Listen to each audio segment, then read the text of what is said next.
Good morning, sisters and cousins. I am Esmée Streachailt of Medusa Rising, and I am reading to you my essay called RadFems, Do You Want to Win the U.S. Midterms?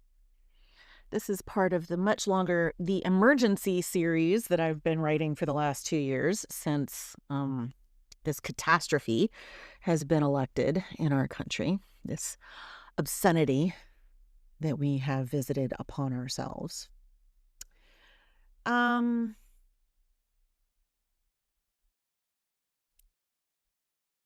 this is part 1 of 3. So here's part 1. And part 2 is podcast with Aja Lyons. And then part 3 is the second half of Do We Want to Win the U.S. Midterms or not? Spoiler alert, I propose that we do. Okay, so on to the essay. The one thing some Democrats get right is their estimate of the stakes in this era, the future course of our nation. Not in the nudgy, little incremental, lots of pushback, not really, way that we're used to.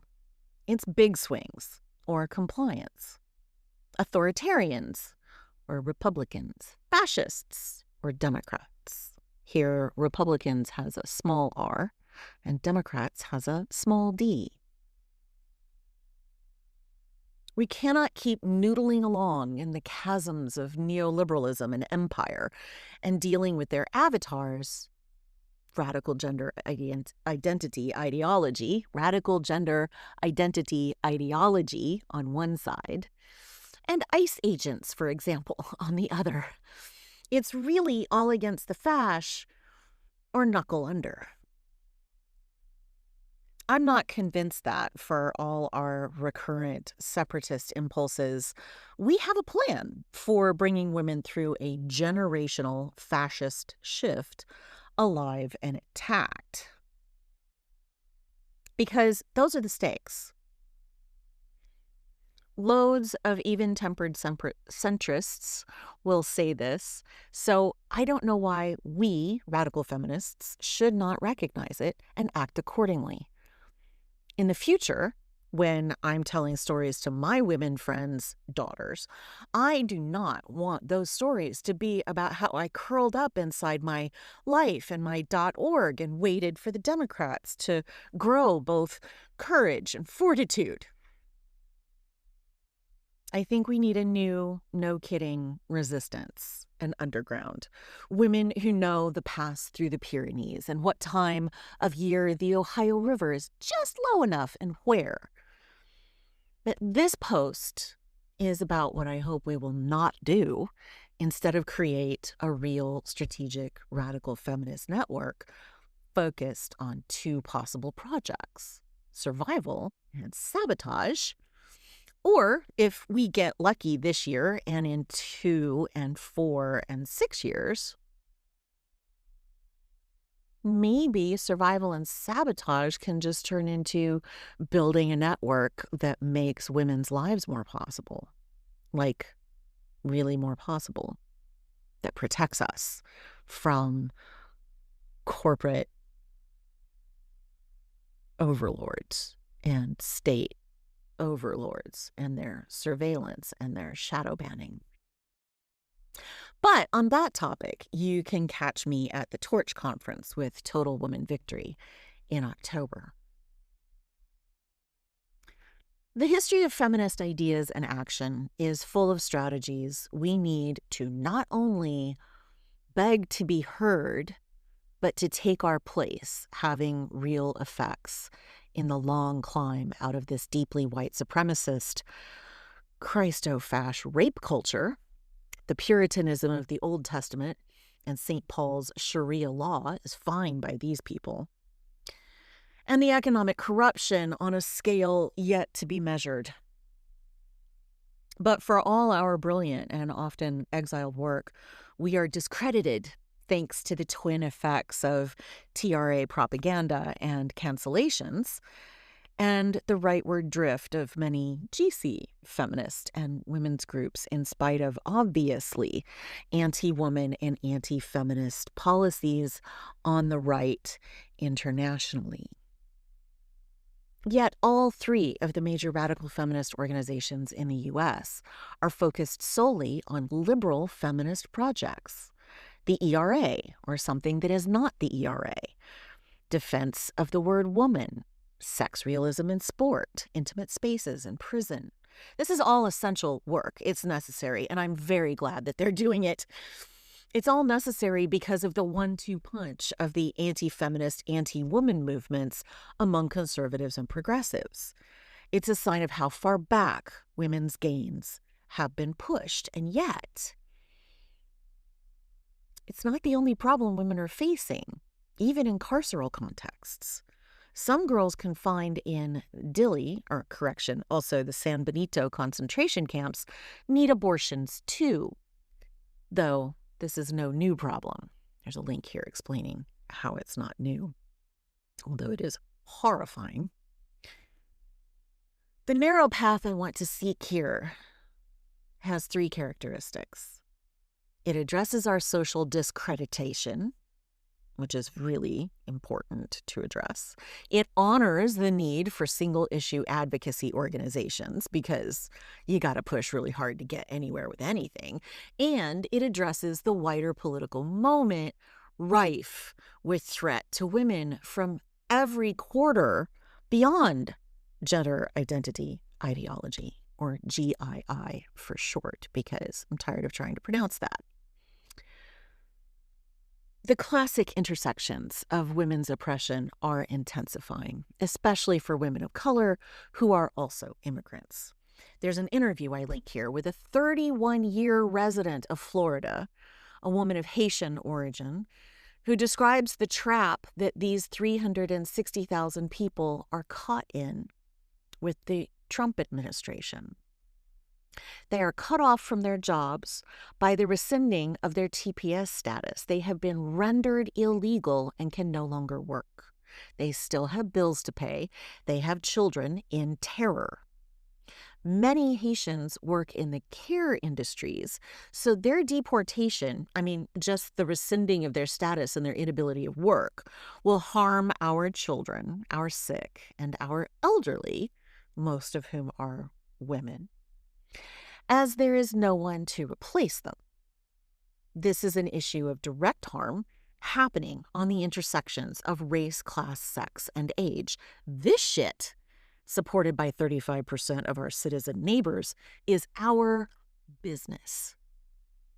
So here we have the A and B blocks of the podcast Runaway Country, which is an interview with this woman who is a nurse in Florida.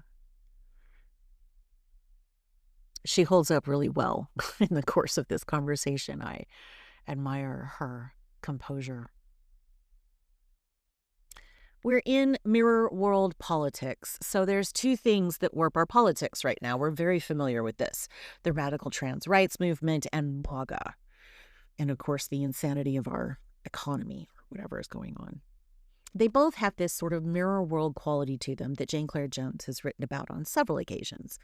They are both perverse reactions to the commodification of gender and the wealth extraction machines of our consumerist neoliberalism. Women and radical feminists are in, I think, the toughest political position we've been in for decades. Because rights are not abstract. Rights secure access to material resources: education, savings accounts, employment, the vote, housing, public services, healthcare, etc., etc., etc. These resources are under threat and being dismantled at breathtaking speeds by the fascist regime and their cronies. Try being a feminist or just a woman in a generationally secure, Christo-fascist, authoritarian, economically shattered, and geopolitically failing imperial nation. That is a nation that is going to turn its violence inward even more so and at more people. We are not prepared for this. We should be. That preparation can enable far more effective networking and political action should we get lucky for the next, 5 or 6 elections. It would be a shame to waste this chance to tack. The Dems have stopped talking about the most vulnerable demographic. That's a good sign. While not reaching for actual courage, they are registering the political temperature more clearly. We can use that. I'm going to say this a few times for a few different reasons, but the Trump team ran, sit down for this, 55,000 anti-trans television ads in the 2024 election. 55,000. And it worked. The destruction of progressive projects. That ad campaign got votes, but the real project for Patriarchy 2.0, MAGA, is to dismantle everything that the moderately populist or socialist New Deal and the Great Society created. The education system, unemployment assistance, Social Security, Medicare, the university system, civil rights, the two big progressive projects of the 20th century, have finally been destroyed by the enemies they've had all along. White, rich men and their fangirls. The Heritage Foundation's Project 2025 has succeeded. SCOTUS and congressional Republicans, the Fourth Estate, and most regular people are cowed by both the tyrant administration and its mobs of citizens. So we're not in a position that feminism is familiar with as a movement. The state, some of us wanted to see dismantled for being a mechanism of male supremacy, has been trimmed of all its biophilic and pro-social elements and is leaning into its violence, its glee at suffering. The U.S. is not having a constitutional crisis. We're having scores of them. The U.S. is having an existential crisis. The U.S. is at the moment of a new founding. The right knows it. Some Dems and socialist Democrats know it too. We should know it. We should grab onto it. I know that working with the left has a long, sad, hostile history. I'm not new. I don't mean working with them expecting to get our issues addressed right away. Not yet. Because remember, we have no credit with them. Remember, the fash think we're underbabied, and they have a plan for that. Remember, teen girls trapped in U.S. concentration camps are pregnant and being mistreated and possibly trafficked right now. This is our business, radical feminists. For the next while, I feel we should give more attention to these wider issues and to the refounding project this country must undertake. Building a state with stronger moral commitments to rights for people, more secure liberties, and a realistic approach to economics and geopolitics goes far beyond what the previous iterations of our state have ever achieved. Some of us are reaching across the aisle, but only on the one issue and only in one direction. If you're a single issue organization by mission or by long-term focus, that's kind of your job. But is that how we should vote? Is that how we should be otherwise engaged in our democratic project? I don't think so. All three of the major U.S. RadFem organizations have encouraged single-issue voting in 3 recent election cycles, thanks to 2 things: the weaponization of GII issues by both the left and right, and by a tactical decision to carefully hew away from issues that could tag them as aligned with one party or another. And as the landscape stands now, the MAGA GOP full-throatedly stand against reproductive autonomy for women and for a clear definition of woman in law, while the Democrats mostly stand for reproductive rights for women, kinda, sorta, and at their bravest just don't talk about GII and trans rights anymore. That is a small shift in our favor. that could become a bigger shift on female reproductive sovereignty. But you see how I want to attach that to responding to these ICE raids, to these concentration camps that are open all over our country. They're arresting 2,000 people every day. And certainly we should work on the left on many other issues that directly impact women's rights and liberties, right? Should we not be saying quite a lot about reproductive autonomy? Should we not be saying quite a lot about good medicine for perimenopausal women? Should we not be saying a lot about the many, many, many reasons that women are incarcerated in the first place? Most of which have to do with trying to survive or defend their own lives. Should we not be in the streets with the No Kings movement trying to get these ICE agents under control, or very likely in the next administration, I don't know, I hope, arrested for their crimes? Should we not at least discuss these issues amongst ourselves, figure out smart, radical feminist ways to respond to them? Maybe showcase organizations doing good work on them if we don't want to do that work ourselves. Maybe ally with some of those organizations that are working on these issues that can work with us left. Maybe just go talk to them about the issues they're interested in, because issues are not partisan. Partisans take position by party. I'm not even speaking against Trump and the GOP because they're Republicans. I'm speaking against them because they're fascists. And that is a political analysis. That's not even a partisan recommendation, right? None of us have to do that. We don't have to take positions by party. We don't have to endorse a Democratic candidate. But we can endorse positions that Democrats support, like ending ICE, like getting people out of concentration camps, like reuniting these families. Heck, my objections to MAGA and current fascists in power isn't partisan. It's moral. This shit is evil. It's brutal. It's greedy. It's rapacious. It is literally rapacious. Devastating to both human lives and the fabric of the Republic. The future this dark North Star leads to is the whole opposite of women's liberation. But we are consciously uncoupling, it seems. The pressures and uncanniness are intense right now, so some radical feminists are moving toward a greater separatism. I feel it. I want to run. Why keep participating in this? Well, there are reasons to keep participating. Most of the work RadFem groups do currently, most of the work Medusa Rising is currently doing, is classically liberal in scope. We keep proposing equal rights for all acts and writing SCOTUS briefs, or supporting the ERA and proposing questions to candidates. And I am infinitely grateful to these organizations for that work.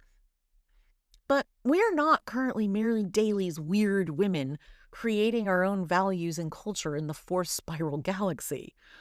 The backlash has so completely succeeded in undermining feminist generational work that many of us are working with radical theory, but doing liberal work.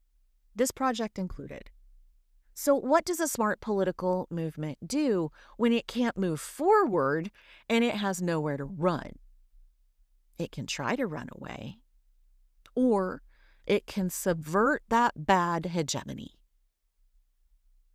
When the anti-abortion activists, for example, were on the political outside, many, many years ago, they made friends.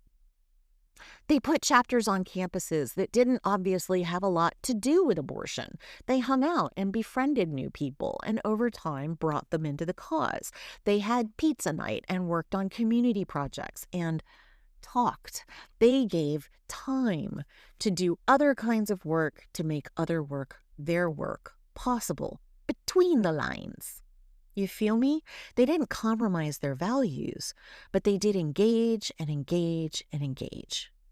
Now, I'm aware most college campuses are closed to us because we are discredited.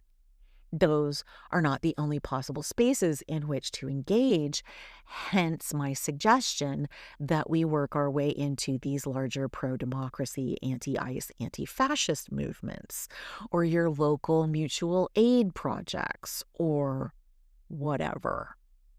Tool libraries. I love a tool library. Oh my gosh, one of my favorite things. Creativity is the best skill of the rebel, as much as it is the best skill of the criminal. This was the point of Camus' book, The Rebel, of which I read an entire chapter to this audience about 2 years ago. The fractures. Again. The anti-reproductive healthcare set held to their convictions, but they didn't separate themselves from the wider national political project. Yes, they had a welcoming home in a political party. I agree.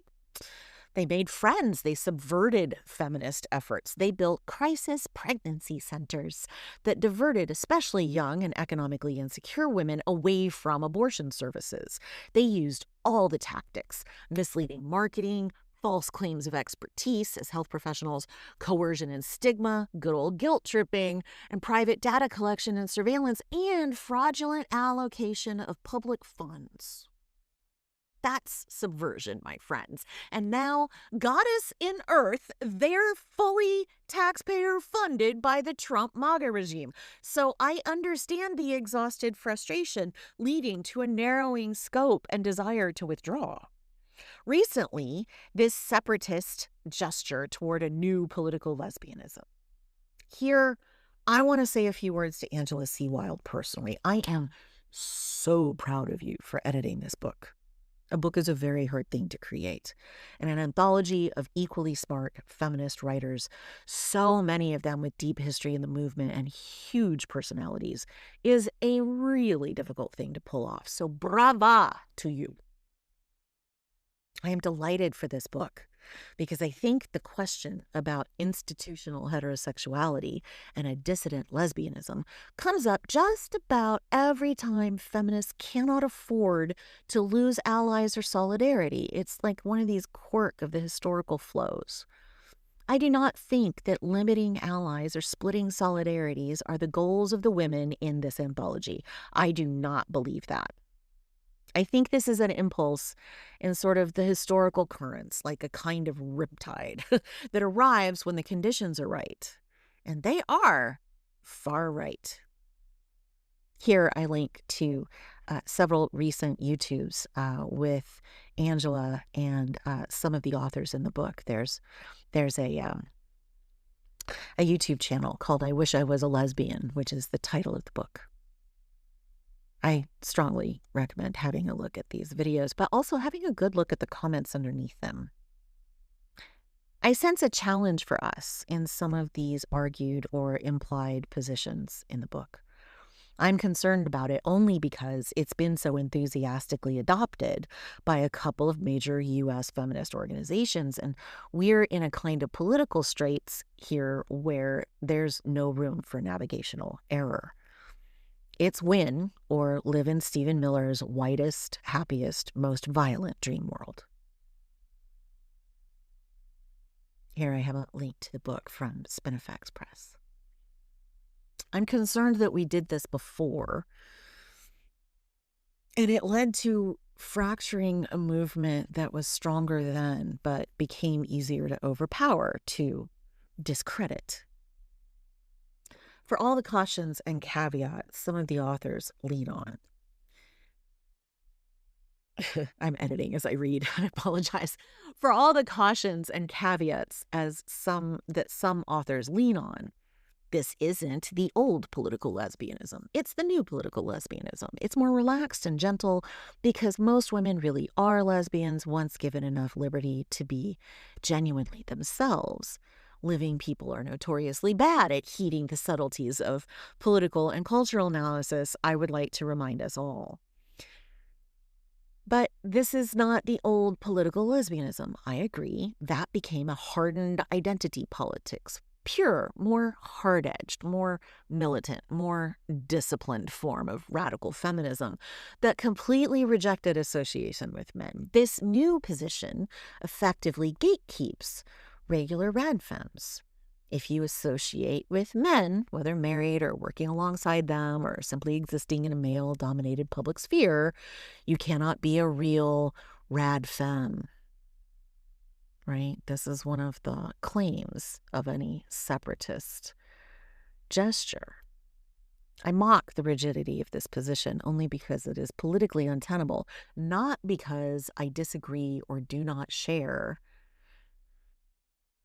the feeling of a need for it, the exhaustion, the just being tired of being beaten down.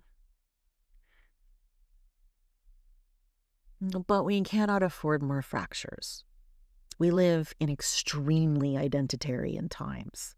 If there is no lesson of the last 10 or 15 years of politics, it is that we live in extremely identitarian times.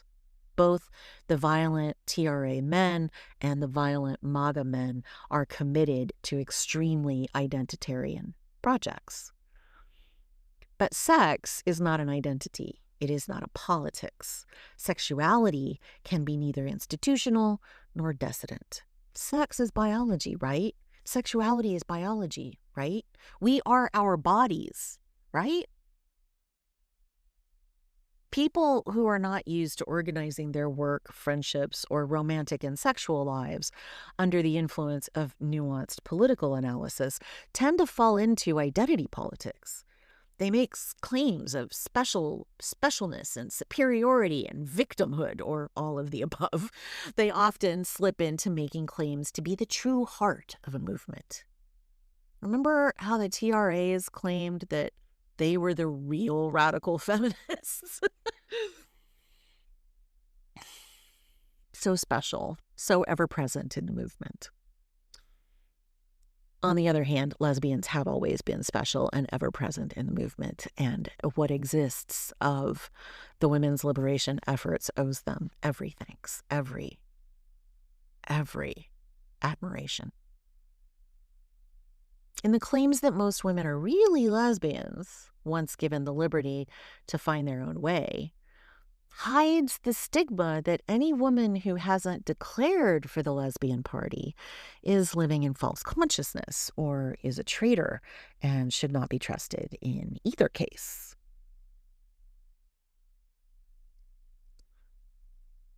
Or maybe she's just not a real feminist. Like, okay, will we arrive here again? I hope we don't. But I live in a country where hope is not cutting it anymore. So we have to answer a question. Are we materialists or not? We mustn't make our bodies and our desires into political identities. That's what TRAs do. Heterosexuality is a biological reproductive function. It's nature. It becomes a norm when disciplined, socially, violently enforced, as an element of patriarchy, which is a social order. Here, let's pause for a bit of historical materialism. When Adrienne Rich was growing up in the U.S., lesbians could be legally committed to psychiatric hospitals, they could be lobotomized, or they could be imprisoned, or all of the above. She chose the word compulsory to describe an attitude about heterosexuality on purpose. Closeting inside a dual-sex marriage to avoid state torture isn't a sexuality. It's painful compliance. Rich herself offered clues to rethinking her famous essay when she republished it in the Journal of Women's History in 2003. There has recently been, she writes, an intensified debate on female sexuality among feminists and lesbians. Again, this is 2003. This is 23 years ago. With sadomasochism and pornography as key words, which are variously defined according to who is talking. The depth of women's rage and fear regarding sexuality and its relation to power and pain is real, even when the dialogue sounds simplistic or self-righteous or like parallel monologues. Because of all of these developments, there are parts of this essay, the essay on compulsory heterosexuality, that I would word differently, qualify, or expand if I were writing it today. But I continue to think that heterosexual feminists will draw political strength for change from taking a critical stance toward the ideology which demands heterosexuality, and that lesbians cannot assume that we are untouched by that ideology and the institutions founded upon it. So what else was going on in 2003? Oh yes, the shift from women's studies to gender studies and the many new genders and sexualities that came with sex positivity. That's what Rich is responding to here. She's saying to us that in the light of those shifts, she would have written this essay differently. And to counter them, she indicates. We might note, as I often do in another context, that an adjective placed before a noun does not only serve to define the noun, the entire category, but can indicate a type of that noun, a type of that category. The honey badger, the lesser flamingo, rotten fruit, antisocial behavior, toxic masculinity, compulsory heterosexuality. This subtlety of the English language is one reason that feminists shifted to using the term heteronormativity to describe the complex attitudes, practices, traditions, and laws that make up our cultural biases. Heteronormativity is an element of gender normativity, and one that most feminists today loudly critique and roundly reject. This is exactly what Rich wanted her sister hetero-feminists to do in the original essay in our analysis of the patriarchal world and its literatures. When Rich wrote Compulsory Heterosexuality, women's studies was a fairly new discipline, or still relatively new discipline, and the feminist study of literature was still relatively new, and women were really focused on tracing how literature had been one of the cultural mechanisms, right? One of the discourses in which gender was defined and limited, right? In which the stereotypes were established, repeated, elaborated, clamped down, et cetera, but they weren't looking at how the sexuality was working. They weren't looking at how lesbians were not in that story at all, how there was an entire element of being a woman, being lesbian, that was being ignored because the heterosexual feminists were so focused on heterosexuality and the gender norms, right, that were being enforced for them. This was a call to widen intellectual perspective. Okay, so back to the sexual materialism. The reproductive function can be separated from love, attachment, and care. Everything about the patriarchal reversals of sexuality demonstrates that. Heteronormativity, however, is a cultural layer on top of the biology of reproduction, just like gender is a cultural layer on top of the biology of maleness and femaleness. And even that isn't an institution anymore. The sexual norm is part of the gendered norms, which are the building blocks of identities, and bodies don't have identities, right? Gender isn't an institution, it's a collection of socially enforced stereotypes, right? Bodies have attractions and affections. When we talk about heterosexuality as a political institution, like the parliamentary system, against which lesbianism is dissident, like punks against neoliberal austerities, we are setting up a conflict between kinds of women. We are also trimming quite close to the dissident sexualities and dissident genders discourse of much academic gender studies. It's the norm, not the sex, that is the problem. The norm is made of two factors: the cultural pressure to conform to not only heterosexual pair bonding in a, let's face it, pretty Puritan and limited set of modal expressions, and sheer numbers. There are more human heterosexuals because evolution tends to favor successful reproduction strategies to get more evolution.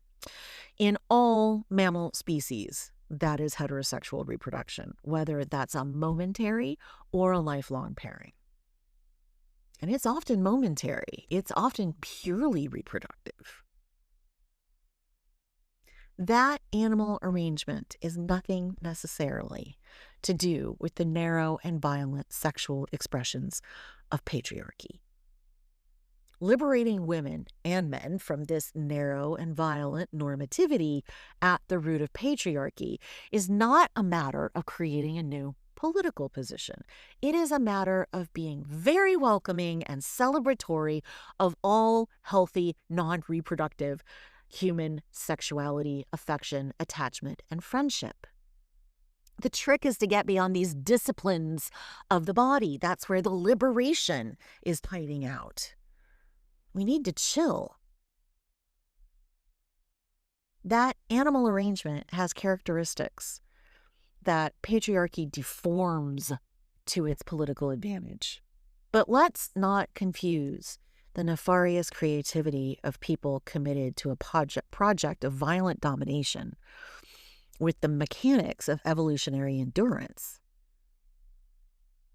The second concern I have is one that Aja Lyons and I share for different reasons. I'm afraid for the experience, the embodied, romantic, sexual, platonic, cultural lineage of being a lesbian that could simply become another political position that any woman can stand in, even appropriate. Political positions are inherently controversial, inherently contested, inherently combative, because politics is combat by other means in patriarchy. I don't want the embodied experience of being lesbian to become just another site of identity. I don't want that in the very same way that I'm furious that woman has been made just another site of identity. What even would be the difference between political lesbianism and just queerness? They're both identities now, right? Mostly about ideology and style choices and who we hang out with. Maybe a little bit about who we're sleeping with, but mostly all those other things. But not always ways of being human animals. The harm, after all, happens to the animal body, to us in our animal bodies. We can't walk away from the truths of our bodies, their desires, their affections, their lines of flight. As Deleuze and Guattari might have said, right? Their attachments, their friendships. We can't walk away from those truths of our material bodies, but we can walk away from a politics in a heartbeat. So that's the end of part one.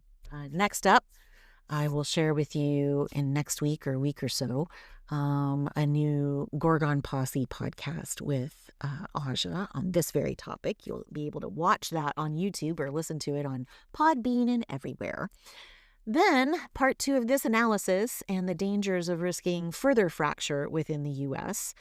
or other national feminisms in this firmly identitarian and increasingly fascist political moment up here in the weird countries.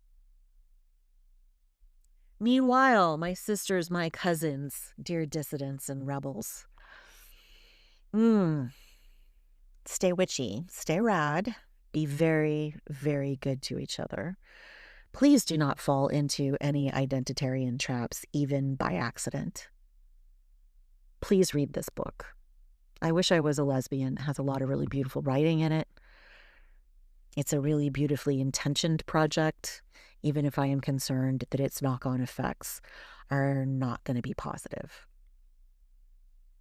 And take care of yourselves, right?